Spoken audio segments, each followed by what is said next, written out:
We're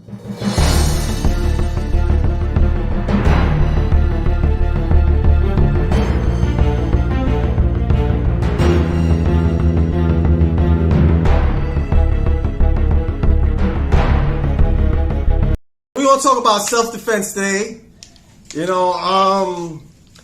Right now in Congress is a big debate. They want to pass a 1,000% tax increase on your AR-15s. So your AR-15 is going to cost you $5,000 between $20,000 just to buy AR-15. There have been 200 and change mass shootings. I don't know the exact number, I know it's over 200. So I'm all for self-defense. America is a great country when it comes to certain things, certain laws, when it comes to protecting yourself and the freedom to protect yourself. Obviously, we live in a country that there's a lot of crime here. Gang violence, robberies, shootings, of course. But this is being banned by, this firearm is being banned by the Prime Minister of Canada. His name is called Trudeau. Personally, I feel like that gentleman there, he has a little dictatorship attitude, which I feel that people should have the right to defend themselves, because the police officers can't always be there when a crime is being committed.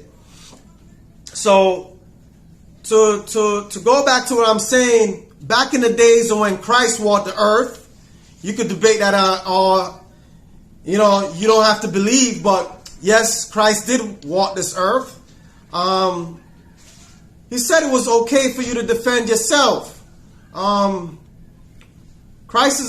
Jesus Christ is a man of love, but I'm going to read a chapter right here. It says, he said to them, but now let one who has a money bag take it, and likewise a knapsack, and let the one who has no sword sell his cloak and buy one. You hear what he said? He said, and let one who has no sword sell his cloak and buy one. So why would you want to give up your defensive weapon just because somebody say they don't like it because of mass shootings? I don't like mass shootings. My kids go to school. Do I want somebody going to school and shoot up my children? No, I don't want my children to be killed in a mass shooting. Nobody wants that. Do I think certain things should take place and certain things should happen? That certain people can't get their hands on these weapons? Yes. Maybe they need to move up the age. Some things need to happen, right? But I am all for the Second Amendment, the right to bear arms. There's been a history of oppression. There's been a history of governments slaughtering their own people. Look at the situation with Ukraine. Russia invaded Ukraine, and the government in Ukraine had to turn around and start handing out guns to civilians. Now, a lot of these civilians had to get some type of training, because in that country, they're not allowed to carry around rifles and firearms. Right? So now you got to go through the whole process of training these people, because they never was able to carry a firearm or practice how to use it. So it shows that self-defense is very important. Very important. Okay? So I'm going to read another verse. This is Exodus 22, 2-3. It says, if a thief is found breaking in and is struck so that he dies, there shall be no blood guilt for him. But if the sun has risen on him, there shall be blood guilt for him. He shall surely pay. If he has nothing, then shall he be sold for his theft. So, you know, you in your house, you hanging out, somebody kicks down your door, you have no self-defense. So you immediately become a victim because you have nothing to fight back, right? So the Prime Minister, Trudeau, he don't care about people. This whole thing is all politics. Because if somebody's breaking in somebody's house in Canada and they have weapons and the homeowner don't even have a chance to put up a defense, they're like mincemeat. They become mincemeat. So, what I'm saying, people who want to live in a so-called free world and be able to defend yourself, it's your human right. It's your human right and instinct to protect yourself. Don't let nobody tell you that, okay, the police could be there to help you. Right? Right now, here in the United States, you have some people that want to get rid of police. Now, am I in agreement with police all the time? No. You got good police, you got bad police. Right? Now, if you get rid of police now, right? Police supposed to so-called keep the laws in place.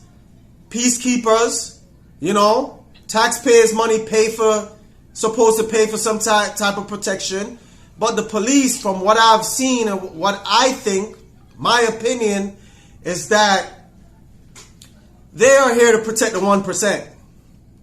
They're not here to protect you. They're here to keep the laws on you so you come correct, right? So do not let no one tell you that you shouldn't have a gun.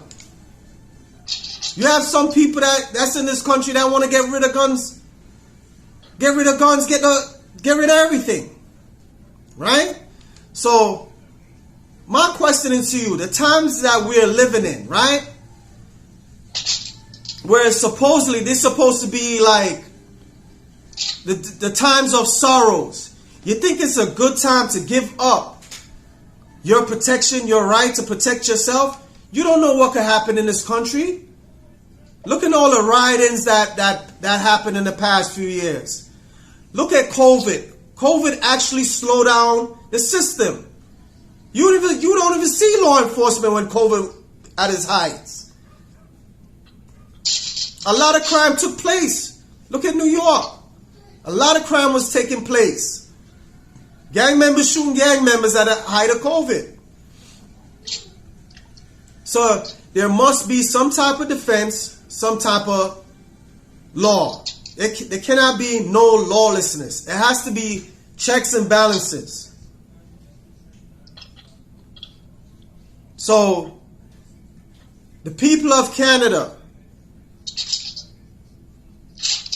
fight for your rights to have a firearm in your home, be able to walk with a firearm on your hips. We live in a real world. This world is evil. People think of getting rid of guns, you're going to get rid of evil. People seem to forget about Timothy McVeigh. Timothy McVeigh, let me show you something real quick. Let's put Timothy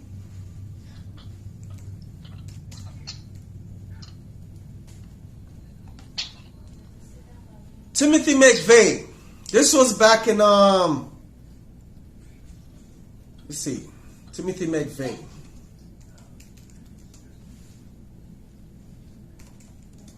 I want to give the accurate numbers. Right? Timothy McVeigh, this thing happened when I was a kid. Timothy McVeigh killed 168 people. 168 people with manure. Whatever devices he put with the manure together, he took down an entire building with 168 people. He had access to guns. But he wanted to do major damage. and his way of doing major damage, he killed 168,000 people. If somebody wants to kill you, they're going to find every way to kill you. The internet is so vast today, so much information. People know people. Evil is going to always find a way to take the masses out. Always. You want to help with the situation of mass shooting? Place people there that's armed, that's ready to defend. Because no matter what, we live in a real world. Shots gonna get fired, right? Nuclear weapons are being tested by countries every day. United States is one of them. North Korea right now is testing weapons over there. This week, they're supposed to be testing an atomic weapon. So no matter what, you can't get rid of evil. The only way to get rid of evil is when Jesus Christ comes back. The one and only true King. That's when peace will start to reign. But without Jesus, there's no peace. Without Jesus, there's no peace.